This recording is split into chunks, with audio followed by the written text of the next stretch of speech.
Hello, everybody, and welcome to Twitch Stars. I'm your host, Colin Connors. With me, as always, is my wonderful co-host / Latina flavor, Alicia Garcia. Hello. Also joining us today, the very beautiful Alex Cash. Hey!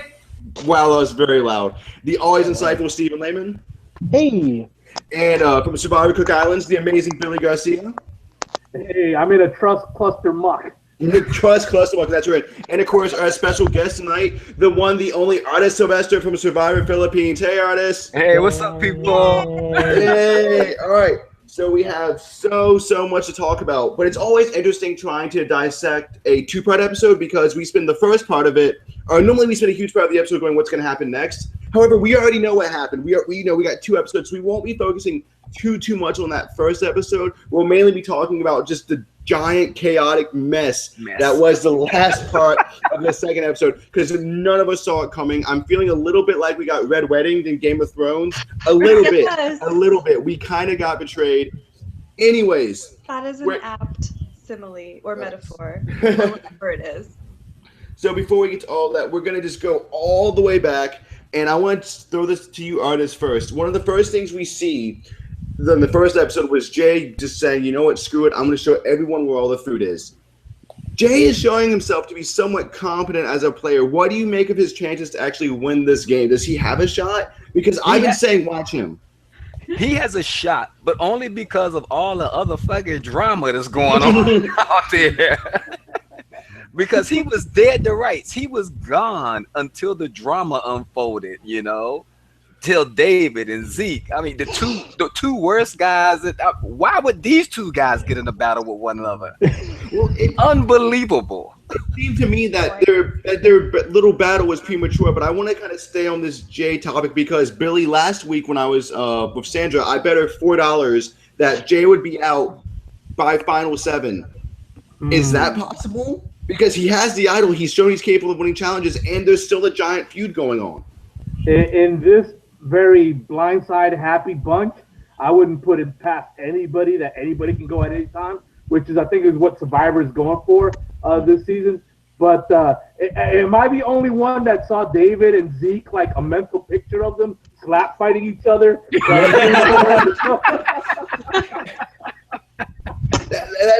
that was kind of, you know, yeah, I feel like that was it. That was very appropriate. I will say when we talk more about it, I do think they both actually put giant targets on their back, so I'm not sure if either one of them will survive. But before I get to that, I do want to spend a couple of seconds. Alex, you, like me, have known love a few times in your life. And sometimes in life, you created through love. And Hannah fawning over Ken ripped out the top of her head. I do have a mild crush on Hannah. Mild. Alex, is Hannah and Ken a thing, and would that actually be a great thing for either one or both their games? And I'm probably going to ask this to a couple of other people too. I think they're just a trust cluster of two is what it is. I think so nothing more. It's get each other on like a deeper level than that, and like I don't think they're actually going to start making out in the shelter, but I think that that's a good thing for their games and for our sanities. And if it's Billy, you agree, right, that the Hannah-Ken alliance is really good? It's good, but if Hannah wants to score with Ken, I would suggest you take a bath. She looks like she doesn't touch water in all her days out there. Like, everybody jumped in after the pizza, and she stayed on the ship. I'm like, get in the water, bitch. You didn't want anybody. Get in the water. I mean, I'm not going to say I disagree with you, but I will say I did notice that there was some dirt, but I still find her beautiful. Artis, there's dirt in every shot. That's true. Artis, just from a strategic standpoint, though, the Hannah-Ken alliance, I think that would be really good because I don't think anybody would expect them working together. But do you think they have time to build a lot of trust between each other, or is it just a marriage of convenience? I think we finally get to see the reverse happen where on all the other seasons, you get to see the women manipulating the men. Mm-hmm. Ken will have the opportunity to have Hannah do all of his dirty work, and he will use that. I mean, Hannah did have That is it. That's all this gonna be. Well, I mean, Hannah was trying to get Adam to flip and work with them later in the second episode. And Hannah did have that comment about like, I just want to play, feel free to use me or whatever. So maybe that's happening. Alicia, your thoughts on Hannah? Is that what you said when you said feel free to use me?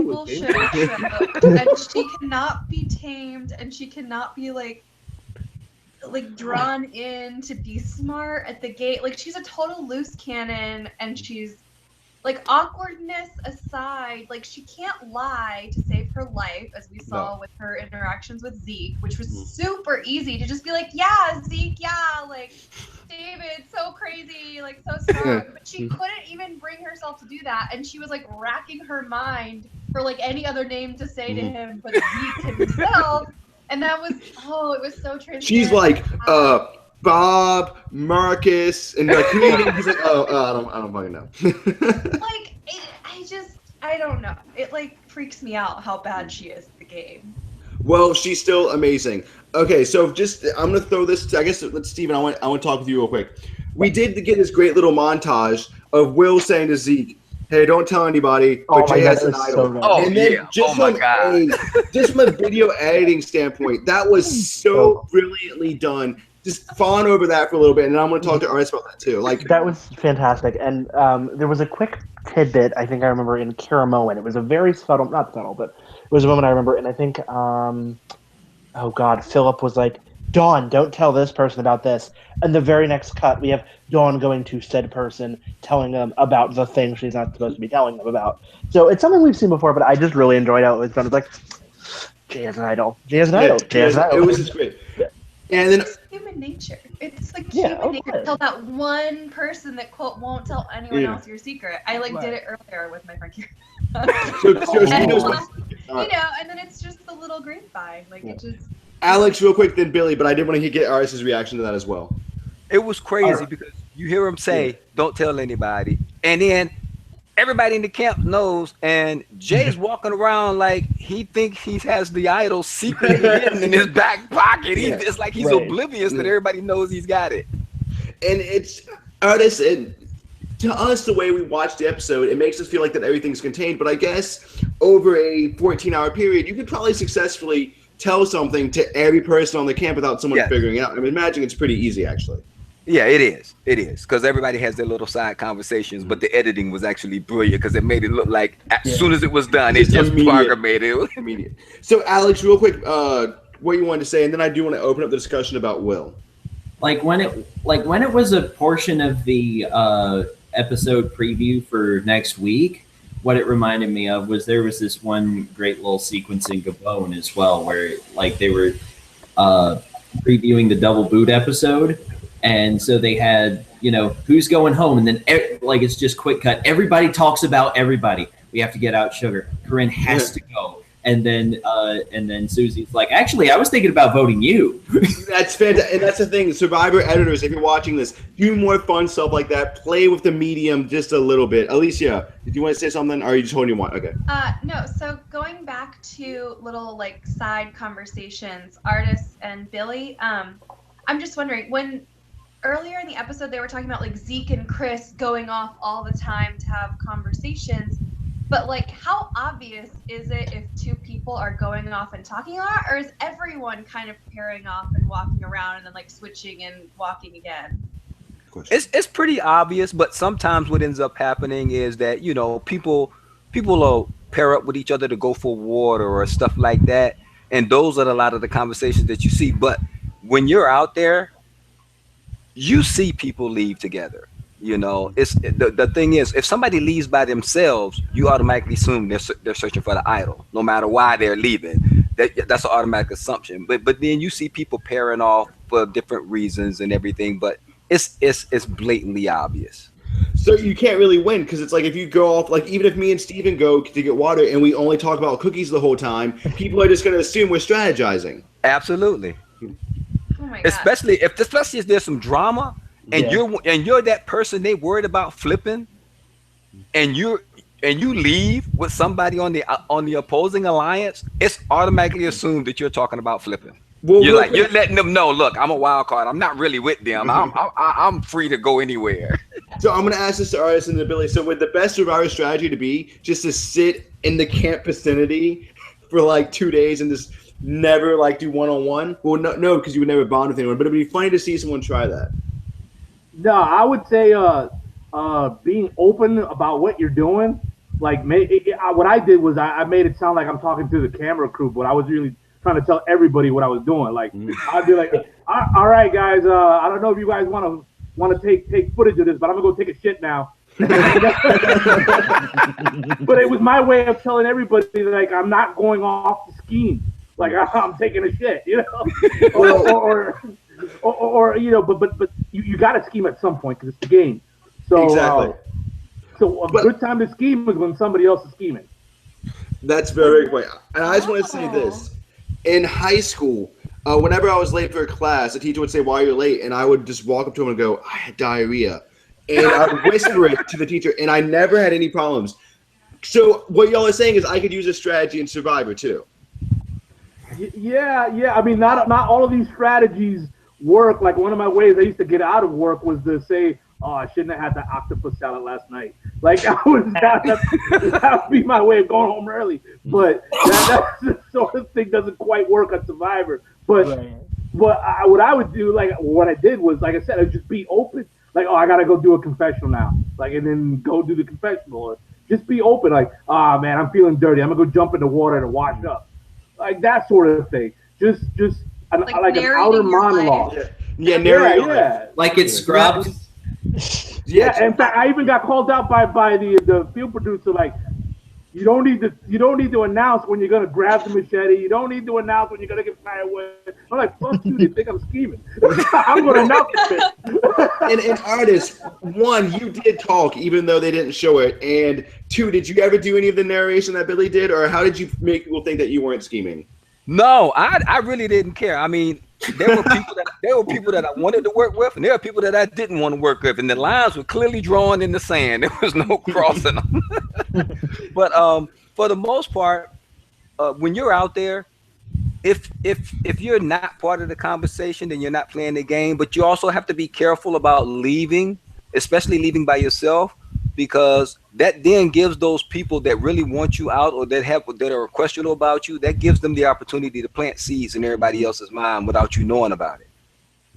Well, and we saw something similar to that with the reward challenge with, I think it was Zeke being happy that David was with him. So real quick, I want to talk about the reward challenge, and I'm actually going to jump to Alex real quick with this. The first reward challenge had the thing where if you didn't get picked randomly, you didn't get to even fucking participate, and you didn't get a chance to win the reward. Then on the opposite side of that, yeah. And then the second one was if you grab the right rock, you immediately got to go on the reward. Why can't they just do the thing what they've done before, which is that if you're the odd man out, you pick which team you're on, metaphorically speaking, and then if that team wins, you get to go on the reward. Because I think both of those other ways are just completely unfair. I don't see the drama with it. It's the same reason that like sometimes they have schoolyard picks and sometimes they do it randomly. I think they just feel the compulsion to switch it up. That's literally it. I mean, Artis and Billy, how pissed would you be if you didn't even get a chance to participate in the reward challenge? It was just you drew the rock and you don't get to do it. You didn't have anything this whole time. Oh, I'd be pissed because I came to play, period. Mm-hmm. But by the same token, like on our season, we always had extra members, and you know, my thought process on that was, I'll sit out a reward challenge. You know what? You know, I can go without eating, but I cannot sit out an immunity challenge. I got to try to win that immunity. So for me, it didn't matter. So maybe I'm just blowing this out of proportion because I'm such a stickler for the rules. Like, I want it to be consistent. If there's an odd man out, you're on the opposite team. But Billy and Artis, you guys seem to be saying, whatever, Colin, it's just Survivor. No, I would say, you know, the rewards. Yeah, you know, I think we're talking about from more of a fan standpoint because you want to see everybody play. But if they're just going to hand you a reward, here's a rock, pick a rock, you get it for free. Fuck it, I'll take it for free. Give me the whole goddamn bag. I'll take the whole goddamn bag. You know, that's true. As a player, that's like if I would have gotten the David Rock and been like, I'd be like, oh wow, guys, it sucks. I'm so sorry, but deep down, I'd be like, fuck yeah, I get all this. Oh my food. god, everyone would see through that right away. Come on. Like, I'm so upset, I swear. I'm a better actor than that. I'd be like, oh wow, I guess it's my lucky day. See, I got really excited because the first one, like pizza and wings, I love it. But that second one had mac and cheese. I would have been like, y'all, like, I'm reserving my portion of the mac right now. Like, Real quick, Artis, do you want to chime in real quick? Who has the does Adam have the thing where he can take the reward? Who has that? Yep. Yeah, I don't have it. What I would have done on that, just to be devious, just to be spiteful, I wouldn't have let David go. I'd have used it and took it from David. Oh wow! And actually, now that you brought that up, that's actually a good point. well, Yeah. and this is something I brought up last episode. I really feel like Adam should just fucking use it now, so that way people don't see him as a threat anymore for having it. Right. Like, he should just dump it. And I'm surprised he hasn't done that. What's the logic of not? I think he's holding out for an advantage in the game type deal, or the loved one type deal. One of those two, whatever comes first. But if you take someone's loved one visit, though, they're not going to give you their jury vote. No. But I would. As a matter of fact, I would do it. I would do it like I could steal somebody's reward, and she's crying over her mom. I'm gonna steal your reward because I'm gonna vote you out anyways, and I'm gonna give it to her. That's what I would do. And give it to someone. right? Yeah, I do that. Can you? Can you do You that? can do whatever you want. What's Jeff Probst gonna do? Oh, it's section 42A.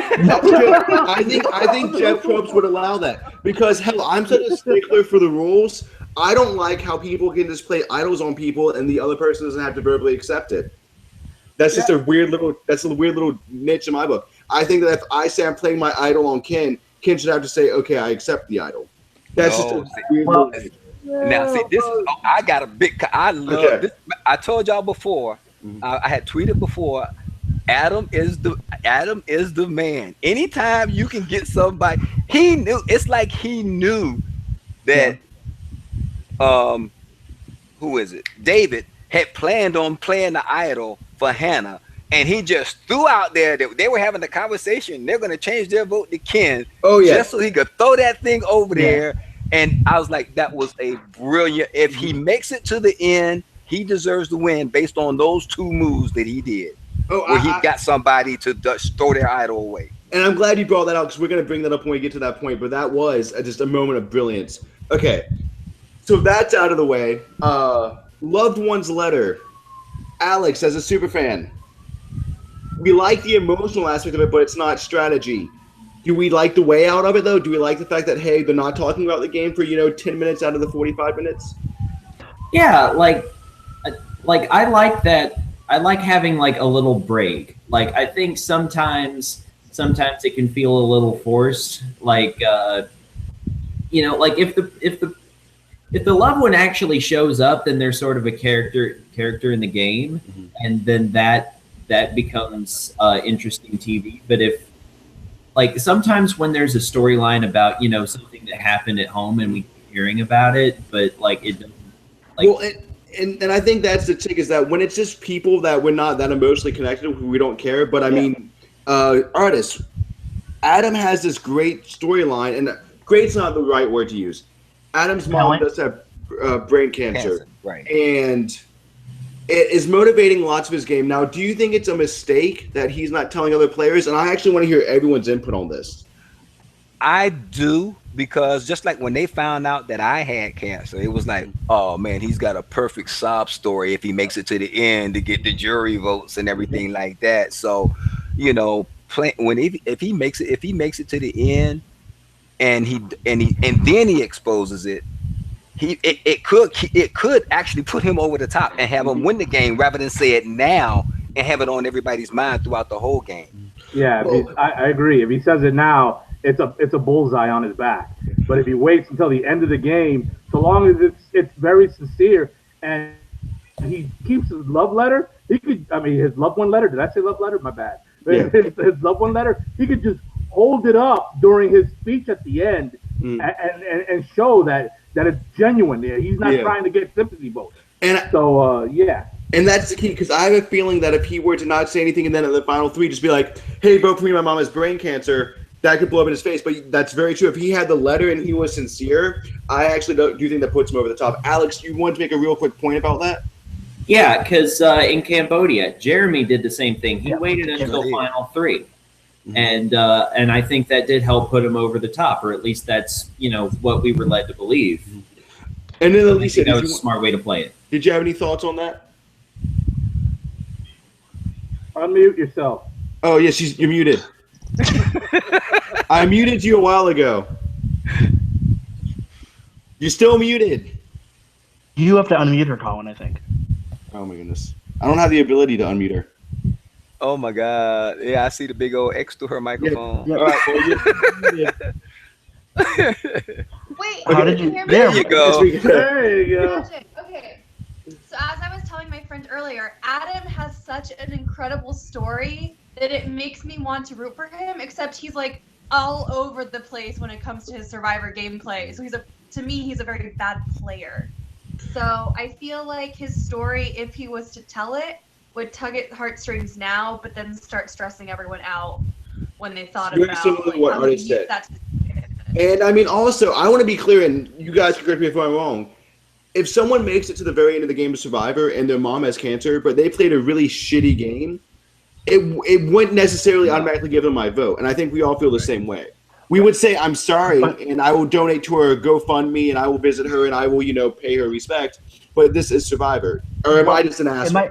It might be enough to give. So like, I'm say it's the talking final. about you. I'm talking about like you. They played the worst game ever, and then you find out something like that. It'd be enough. Not It would to be. get political, Mm. but aren't people very easily convinced to do things? Maybe Yes. we should. Maybe. Oh, look at Johnny Fairplay. Yeah. Yeah. So Yeah. I think I I'd be agree. persuaded to throw a vote. The thing is, if I knew it was close, then I probably wouldn't. Mhm. But if it wasn't like a blowout, or rather, if it would be a blowout without my vote, then I'd probably be like, "Look, good faith. Like, I hope you use this extra money well." Like, Mhm. yeah. Well, it's Maybe it that's just my depends on- optimism. Great. It depends on, Yeah. it all depends on how bitter they are, Yeah. like what they're looking for in a player. Because what we as super fans look for in our Soul Survivor is not going to be the same as what players out there are looking for. And I guess the point I'm trying to make is that just because you have the sob story doesn't necessarily give you the blank check to win, but it can help you. And I even think it could hurt you in some regards because it could put that big target on your back. Yeah, if you put out that information before you get to the end, yeah, it'll put a target on your back. It's happened many times. But I would say at the end of the game when you're putting your sob story out there or your backstory, whatever you want to look at it, there are a lot of people that are just butthurt on that jury. Like, that's a difference maker, some real emotion. So, yeah, that would be like a good way to combat some butthurtness against you. And also, if somebody's butthurt about somebody sitting next to you, that could probably sway him as well. Very fair. So I have a very small sob story, so I'm going to keep that in my back pocket. All right. If I ever play Survivor. So I want to jump and I want to talk about the immunity challenge. And Artis, I was watching this one. This is the first immunity challenge where they're holding up the statue with the stick. That was brutal. It was brutal. I almost said beautiful. That was brutal. You have to understand how long they've been out there without eating, how tired they are, and then have to stand there with that. And that bamboo pole is not light.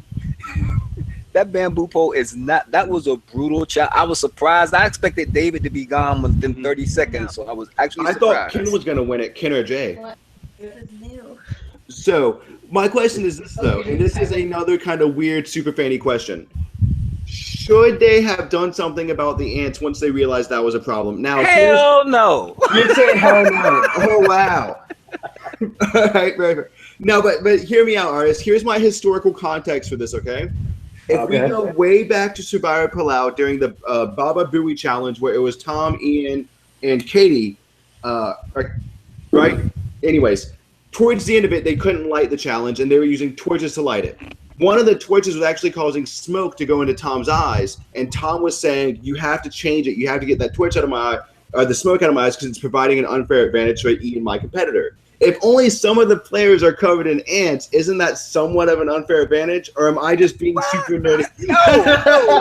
No. I would say this. How about if the wind was blowing and the wind blew some sand in some of the players' eyes and not in other players' Very eyes? fair. Okay. That's Mother Nature. Ants is Mother Nature. Okay. I would say what Survivor should learn from this is get more ants. Look, he knew before this. Look, Ken knew before it started he had ants on him. Why didn't he brush them off? Well, and also, why didn't he wear a shirt? Oh, because he's Ken. He's got You gotta have those abs out there. Okay, so here's what I've discovered. If production is interfering with the challenge by way of torches, they should change it. But if it's ants fucking with you, it's just good television. Am I right? Is that the... It's Mother Nature. That's just Mother Nature at her finest. Alex, do you have any comments about the ants biting? Alicia, you're still muted. Yeah. So, like, I think that the players ought to know whether or not ants find them tasty, because I know, like, mosquitoes love me, and if I'm on the show, that's just something I'm going to have to deal with. I think players ought to know after a month out there whether or not ants think they're tasty. Very fair. Very fair. Okay, so, David, I got a question. Go ahead. How does everybody feel about Brett coming out on the show? Ooh. Very good. So late in the game. Yeah. It was from out of nowhere. It was totally just. I just kept texting in our group text. What? Yeah. What? Yeah. It was literally all caps. It All was- questions. Question mark. I actually thoroughly enjoyed it because they've been talking about this millennials versus Gen X divide, and this is truly something unlike how we text or how we want millennials won't participate. So this is truly something that I think does separate the generations. So I did think it was really, really cool, not only for Brett to come out, but for Zeke to say, you know, the Gen Xers are the reason why I am allowed to have these rights and all that stuff. I loved it as a TV moment, I guess, as someone who cares about stuff like that. To be honest, I thought it was like one of the biggest twists of the episode. I did not see this. Weird is that they kept it amongst themselves. They just they left it to, for what we know anyway. They're the only two people that know. Yeah. Well, we didn't see a montage of. Oh, that would have been great. Hey, did you know Brett's gay? Yeah. Don't tell anyone Brett's gay. No, we made out last week. No, actually, with the way that montage went, I was expecting, and then later in the episode, it was like, oh, by the way, Dave has an idol. I was expecting like for a montage of everybody has an idol. Yeah, anyone doesn't. So if they do that, then everybody's gay in this game. We're all gay. Adam's like, I guess I'm gay. I thought I wasn't. I guess it doesn't matter. And then he explains it to everyone like, look, I know me being gay affects your game. Let me tell you how it hurts your game. And we just explain it like I'm beating a dead horse. So, It's like, guys, Fig was just my beard. I gotta say, with much like a loved one's letter, I did think that Brett's coming out story was just a very humanizing moment, and that actually makes the theme interesting, whereas all the other crap didn't. Does anyone else want to comment on that?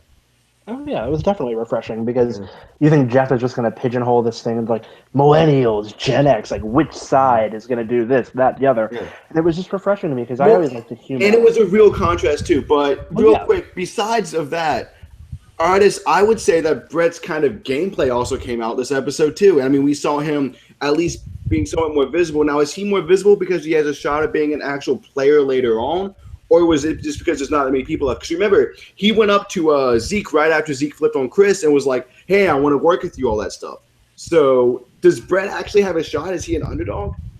He has a shot. I like the fact that he initiated the blow up at Tribal Council by just, calling everybody out. It was weird. He kind of put a target on his back, but by the same token, by doing that, it just it opened up the door for what was a great Tribal Council, because then everybody started going at it. Everybody started pulling punches, and I was cracking. I literally was cracking up at the whole thing. It was fantastic, but Alicia, you want to comment real quick on Brett and Brett's gameplay?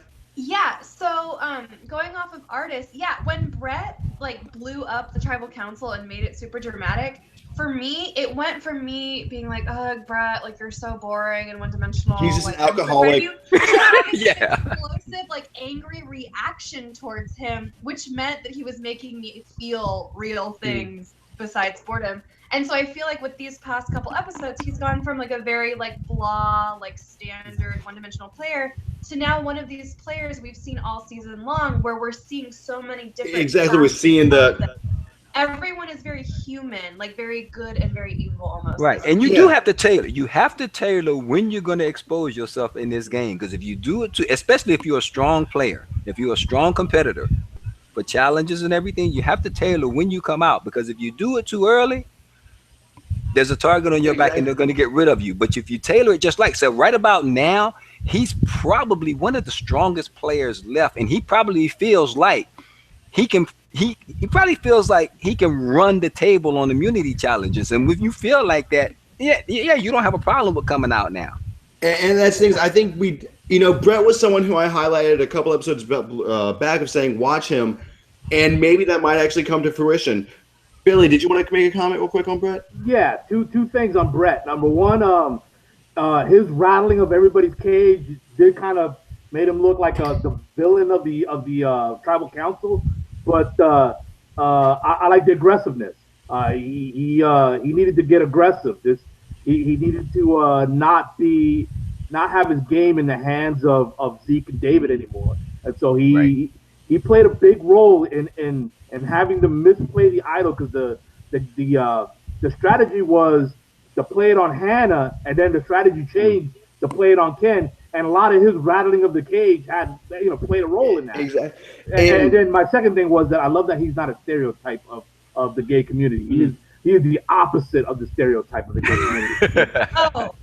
And I think that's very important that Survivor doesn't, because I know, and I'm pretty sure we've all heard the same things of where casting says like, oh, I want this kind of African American, I want this kind of, I want the nerdy white guy, I want this. So it is nice that we were somewhat surprised with that. And also maybe Brett just has made me just brainstorming, could be thinking David and Zeke fucked themselves by exposing themselves. And then after that, they still need to get rid of Jay. Once those three are gone, there's only 5 or 6 people left. I actually have a clear shot to, be the guy to win it all. I already got Chris's jury vote.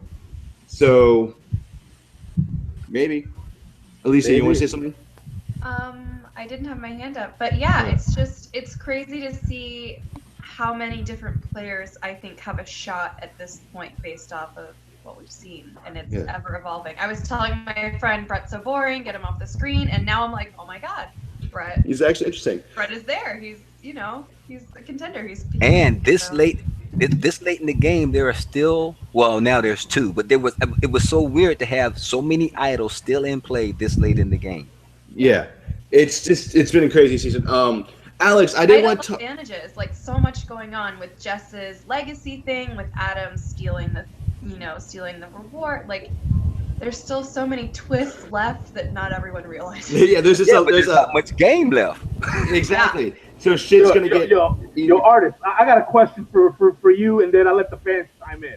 Maybe I'm just a little weird and a little off center here, but with everybody having an advantage and the potential for all these advantages suddenly getting played all at once, where Jay could play an idol, the legacy thing could be played in that same round, the stealing of the reward that same episode, like all these things could happen all at once. Would you feel like pressure to just like, I don't know, you pull something out and say, look, I got an advantage? Yeah, I'd make up some shit. Hell yeah, I'd make up some shit. Without a doubt. Who's gonna know? Who's gonna know? They're gonna be like, well, that's possible. Hell, we got everything else out here. I got a thing that says I can punch you in the face. I'm sorry. It's just. Yeah, I would. Like, I'm a total asshole. If everybody plays their stuff at Tribal Council, I'll stand up and pull my dick out and go, I got an advantage too. Well, and the weird thing is, as the host and someone that tries to kind of move the conversation, Billy, that's kind of like, Tony did have his bag of tricks where he threatened to have, oh, you don't know what's in this bag of tricks. And if anything, something like that would even work better in a season like this, because someone says, I got a thing that says I can steal your vote and put you on the jury, and you got to give me $6. People be like, oh, that could be a thing. I want to briefly highlight the 2 people that I still think don't have a shot, which are Sunday and Will. And I wanted to go to Alex real quick to talk about Will, because Will does seem to be coming alive, much like Brett. But he's still not getting that much airtime. However, he did vote in the majority against, he voted with majority against Chris, and of course sided during the Rock tiebreaker. But does Will have a shot, or is Will and Sunday completely fucked? Okay, so first of all, Sunday, I don't think has a shot. I think she has less of a shot than Will does, and I think what Will's role is going to be is that he's going to think he's making moves, and he's gonna get a little bit more of an edit, and then he's gonna be first out in the finale because like he just is not enough of a factor to, you know, really be, you know, someone who shows up to Final Tribal and gets no votes, but at the same time, he's also not enough of a factor to be taken out, like, you know, right before then either. So basically, my thesis with Will is that the editors are trying to give him a little bit of rope, like, oh, he could do something, but it's too little too late. Does anyone agree with me on that? Yes. Yes.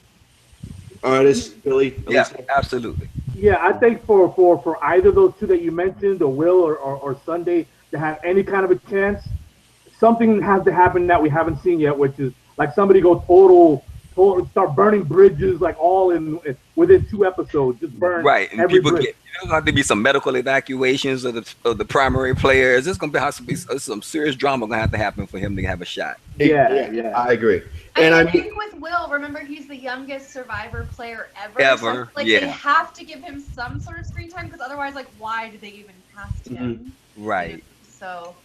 And I mean, I think he does want to try to play the game, but if you remember back when he was riding Jay's coattails back on the Green Tribe, he had the thing where he was like, maybe we shouldn't have brought out Michaela. And then Jay was like, yeah, we should. And then he was like, yeah, we should. That's a good move. So, Yeah. Now, I got a thing. I want to know, does anybody else feel like me? When you're in the game, you're playing for a freaking $1 million. You already have 2 people on the block. Why the fuck would you leave that thing tied up so that now you run the risk of going home? Oh, That was ridiculous. That was ridiculous. The only I'd be like, look, people, if we don't send one of them home, one of us is going home. And we ain't even on the block. Artist, I'll counter that point because somebody has to play devil's advocate. Okay, and I mean, I had a similar counter. I'd have switched my vote in a fucking heartbeat. All right, so here's my devil's advocate. Not saying that I would do this or agree with this, but I'm playing devil's advocate. There was 4 from Zeke's alliance and 2 from David's alliance that were picking rocks. So I think that the mindset was that the odds were heavily in favor 4-2 of somebody from the other alliance picking a rock, and that's not how it worked out. But I think that's what the mindset was. I'm not putting my game. No, I done played too hard to get that far to put my game in the hand of a fucking bag of rocks. No, y'all gonna either send me home. For a player that like those 2 have both been flipping and kind of changing who they're loyal to. It's not for like solid people that you can put your complete trust in. That, you know, those other 4 people are like, this bitch has got my back. Like, no, it's for people that you're shaky on. And I like, think how do you do that? How do you justify that in your mind? Like, and that's a very, very good point because Artis, the one time I think I would draw rocks, and I haven't been out there so I wouldn't know, would be in a situation like South Pacific where it's the tribes merged, it's 6-6, and you know for a fucking fact that if you're not on the winning side of that rock draw, you're going to be out anyway. So you might as well draw the rock and be, because there's no difference between 12th and 7th place. That is the only time I would ever do it. But if it's this much of a clusterfuck, yeah, I'm writing Hannah's name. Well, not Hannah's. And let me just add, it should have never went that far. Right. They should have stuck with the plan. Played the Hidden Immunity Idol on Hannah, and we wouldn't even be having this conversation. You gotta thank Adam for that. That's why I tell you, Adam is brilliant. Adam was like, let me blow this up real quick. Either he's brilliant or he's gullible, because he overheard them saying Ken and whispers and stuff, and I was like, dude, they're not gonna be whispering Ken this loud. This can't be real. And then he leans over, he's like, I think I heard them say Ken, and then Hannah, you know, being all jumpy, hey, they said Ken, and then. Well, that's the thing he's brilliant. I think he's gullible. Well, no, Adam did vote for Hannah though, and Hannah voted for Zeke. So Adam, when he said Ken, he did that just to fuck with him. Wow. Yeah. Wait, what? Yeah. All right. So then Hannah was gullible. Adam voted for Zeke? No, Adam voted for Hannah. Adam voted for Hannah. Oh, okay. Yeah, Adam flat out betrayed Hannah and then lied and said. And I'm gonna tell you what probably happened when Hannah was talking to Adam. She was probably telling him that David's going to play the idol on her and they're going to send Zeke home. Mm-hmm.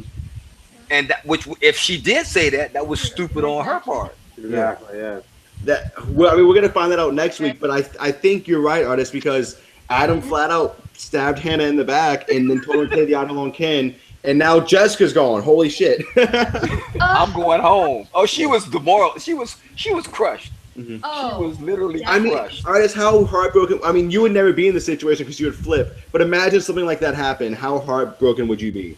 Oh, to play the game that and then have to leave when your name wasn't even supposed to be written down, I'd have been crushed. oh, absolutely. I'd have been crushed. I'd have been pissed, but I'd have been crushed. You know, so if I'm gonna go home, vote me out. Don't send me out on some BS like that. See, Yeah, because at that That's a point, million. That's $1 million. That's what they didn't understand. That's $1 million mistake right there. it One is, of them it was- is. But I wouldn't have been mad about the rocks. I'd have been mad about switching. Not being able to reach a conclusion, right? Yeah, switching the plan. The plan was perfect. They had the right person picked out to play the Eidolon. All this switching of the plan, that's what I'd have been pissed off about. I'd have been like, why'd you fuck up a good plan? We won. We would have won. And that's something that's really interesting because I keep saying, as a Survivor super-fan, we are in a postmodern era of Survivor, and everyone's overthinking and everyone's doing this stuff. If you think way back in the day, Probst used to say, really the first couple seasons, everyone knew what was happening at Tribal Council and no one ever changed their mind.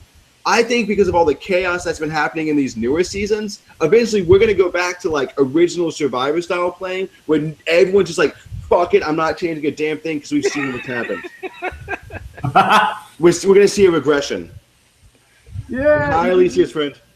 You know what? I think Survivor is so twisty right now with all these different gadgets they're throwing into this game that change it from season to season. That I don't think it's possible to go back to old school Survivor unless you get rid of the gadgets. Very fair. But I've noticed something like that seems to be a trend kind of in history and art is that when you have these like crazy renaissance, there typically is a back to basics things. And I'm just thinking abstractly now. It's probably not even interesting. Anyways, so with all that shit aside, where the hell does this game stand now? Billy, I guess I'll just start with you because I'm highlighted with you. What the fuck's going to happen next? Is Brett and their alliance going to stay strong with Sunday? Because, I mean, the preview episode, Zeke, Will backstabbing everyone and going with Zeke. Is there any rhyme or reason? Are any of these voting clusters or whatever the hell they're called going to stay?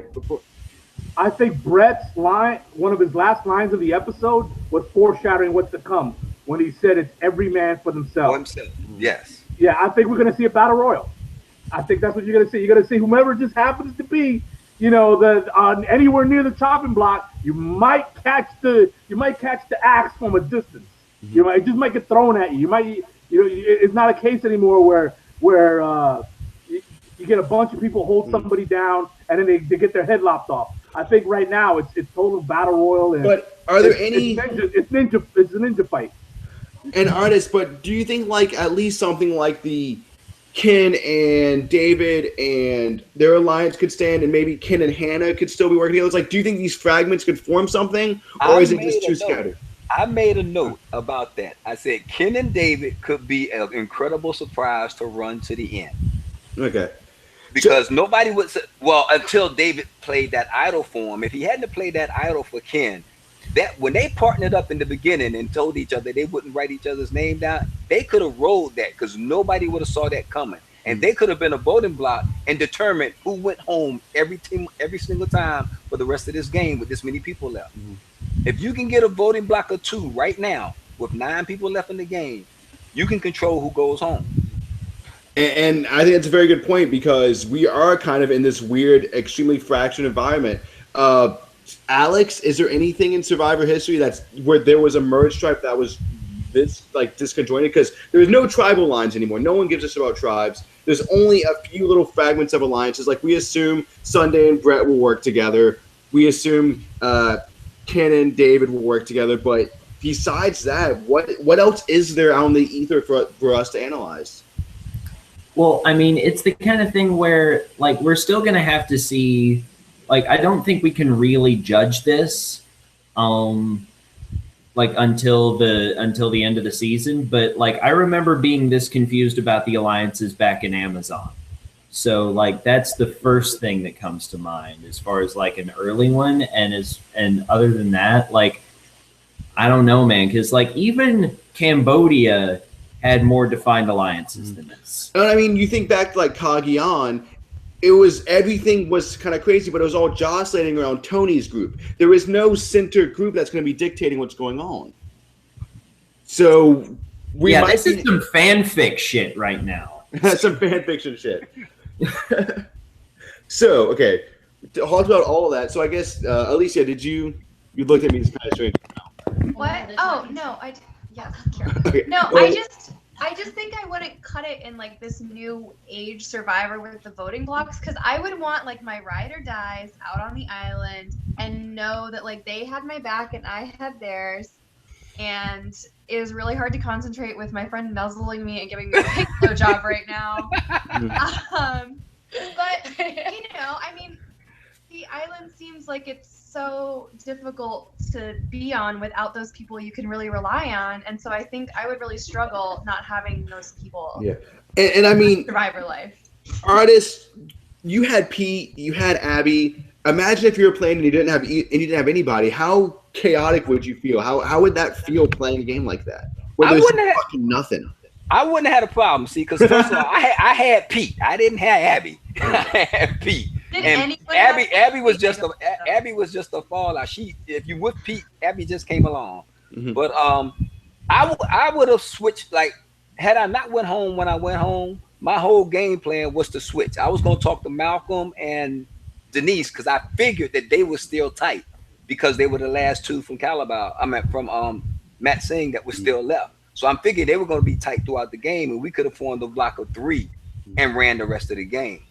But I would have loved that. Yeah, and then Artis, and then you would have had a good shot because the jury probably would have been very favorable towards you for flipping on that group. Absolutely. Yeah. But like I said, what I wanted to do initially was do a Survivor first. I wanted our tribe to just run the table, and we were set up to do it, but we had too many dysfunctional people to do it.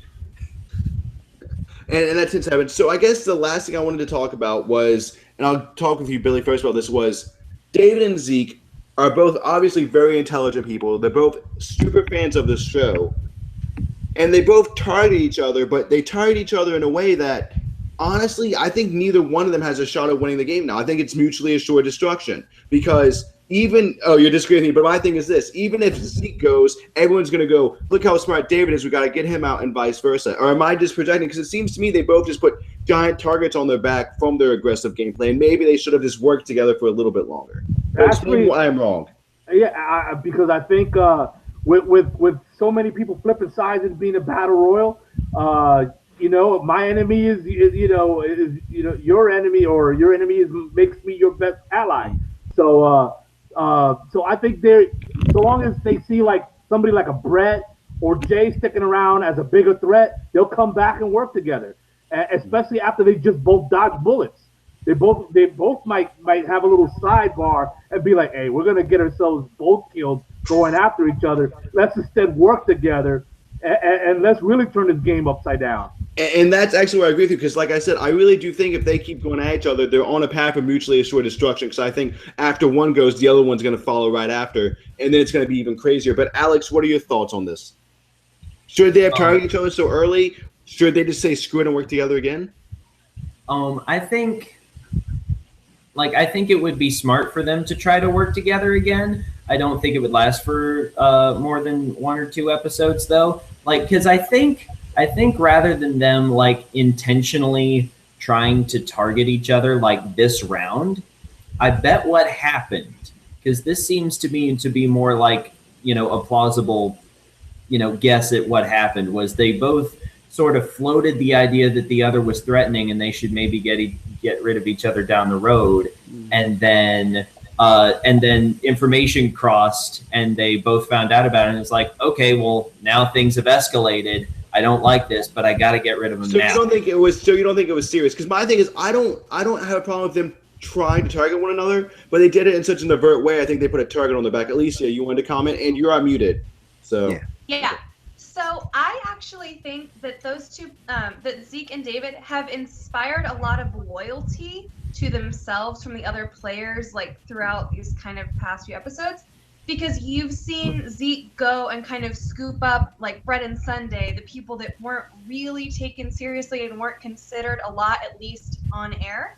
And so now I feel like Brett and Sunday are not going to really want to work with anyone unless Zeke is taken out, because Zeke in their eyes is like the number one. Whereas David, you have him playing idols for Jess, for Ken, having Hannah like flip on her like kind of ride or die Zeke to like go over with David. So you have these two guys that are really just inspiring a lot of loyalty, and I just think that's going to help carry them further in their game. Well, I actually think you just hit a nail on the head, though. I think you kind of explained why David is actually in a much better position than Zeke is right now. Mm-hmm. Because even though Jessica left, well, yeah, because the idol plays and being seen as more trusting. Because I mean, we saw Zeke talking with Hannah, and Zeke and Hannah have been together for a while, and he couldn't win her over, but yet David has this ability to win her over. So maybe David has a better social game. Artis, did you want to? Yeah, David has already set a precedence to let everybody know that, look, if I'm with you, and there's nothing that I won't do to save you. You know, but I'm like, nah, I wouldn't have played. I wouldn't have played my idol for nobody except me. I'm sorry. If I was in this game, I would go, oh my god, and vote out Zeke, and then next round I would try to vote out David. And I think that actually has a less than zero possibility. Billy, did you want to argue with me on that but point? You opened the door. You opened the door for Jay and Brett to just walk away with and it. That's why I think Brett coming out this episode was such a big deal, because it might mean something. Yeah. I'll stick to what I said earlier about that. There's a better chance that Zeke and David will work together than that they'll destroy each other. There are still too many physical threats. Jay just destroyed in an immunity challenge. Oh my God, it wasn't even nobody close. Exactly. Yeah, nobody was close. That has to be sound off the air raid sirens. Mm-hmm. And then Brett, he's been strong the entire game. So yeah, I would say there's still. Well, and I mean, you didn't even mention Ken. If everyone loves him, Ken would win if he made it to the end. Yeah, he would, but Ken is one of those soldiers. I wouldn't say he would win for sure, but he's one of those soldiers that David played an idol for, and he's been his ride or die for a long time now. Just like Zeke, he pulled Will in as one of his soldiers. It used to be Hannah, but he flipped out with Will. So I think the two of them can bring their borrowing a Star Trek term, their number one, and they're their captain and they got their number one. Bring that together, and now they're a foursome. A foursome at this point is almost a guarantee. And I think that's a very good point you just made about how it would be kind of stupid of them almost not to work together. However, a big theme we see is that overfans overplay, and wouldn't it be somewhat poetic if David and Zeke was so concentrated on taking each other out that fucking Jay wins, because Jay won the last 3 immunity challenges. Right, and that's nobody's taking note of that. Mm-hmm. Well, from what we see, probably out there on the island, they know. Right. They know, but what we see. For Jay to have go from like kingpin with like an idol and like killing it and calling the shots to being like on the bottom / not really on the bottom anymore, watching these two other players rise and like try and battle it out. Well, I mean, that move of him not playing his idol at the Chris vote out, that took some balls. Mm-hmm. That was damn good. Well, I think the longer you can hold on to that thing, because we're coming up to the point now within the next two episodes, 3 episodes, you're gonna have to play it, or else you get to go home with it. Yeah. And it's crazy to have that many in the game this late in the game. That's that many people that can say, I'm sticking around. I'll be here on day 37, 8, and 9. I don't know. I'm now that, like, the more I think about it, it's harder to articulate just how kind of crazy and what kind of a mess we're in. And let me ask you this, Superfan. Yeah. Superfan. What if the legacy is a free pass, day 36 to day 37? I will be pissed. If it's a free pass, one person wins immunity, one person plays an idol. Doesn't that guarantee your at least 3 out of your final 4, and then almost guarantees your final 3 at the end? Well, it doesn't even matter what the votes are. I don't think you could play the idol there at 4. I think you got to play it at 5. 5. Yes. So if you play it at 5, and it guarantees 4. Oh, if there's 2 idols though. Yeah, I see exactly what you're saying. That's what I'm saying. With all these idols in the game, and nobody's playing them, and nobody's being forced to play them, they're gonna walk into the final 4. Yeah, you're gonna have one person win individual immunity, one person with the legacy advantage, and 2 people with plays. So the vote doesn't matter. at that stage. I think the legacy advantage is just an advantage at the very last immunity challenge. That's what I'm speculating. It's a day big 36 advantage. though. It's day 36, not day 38. Oh, It's day 36. So that's what I'm saying. That's what I'm saying. It's gonna be at a point where there's still some voting that can be done. And, that's a very, very, very good point I had not thought of. Alex, did you want to make a comment on that real quick? That the legacy thing's on 36 and not 38, so it can't be an advantage at the final immunity challenge?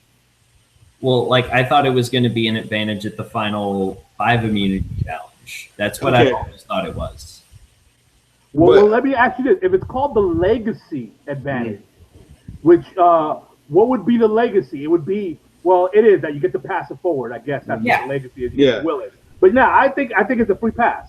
Either that or you get the like an immunity or a still vote or some bullshit like that. It'll probably be one of those. It's probably for one of those challenges. It's like a 2-part challenge, just like with Abby when she won hers. She didn't have to do all the bullshit. She just had to do the final one. Yeah, it'll be something like that.